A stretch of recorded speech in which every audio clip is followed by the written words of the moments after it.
Have you ever wondered how curiosity killed the cat?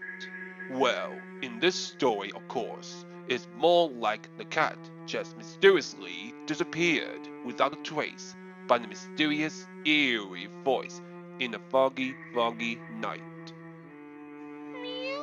The cat sitting next to the lamppost, minding its own business, when the cat heard that strange, eerie voice. Oh, kitty, kitty, kitty.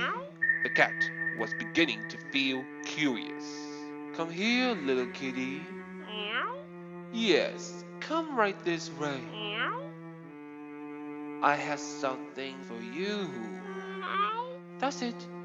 Come closer, closer.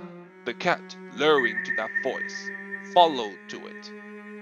The fog is going thicker, and then the cat just disappeared, gone forever. And then the fog just fading away as well. The cat will never be seen again.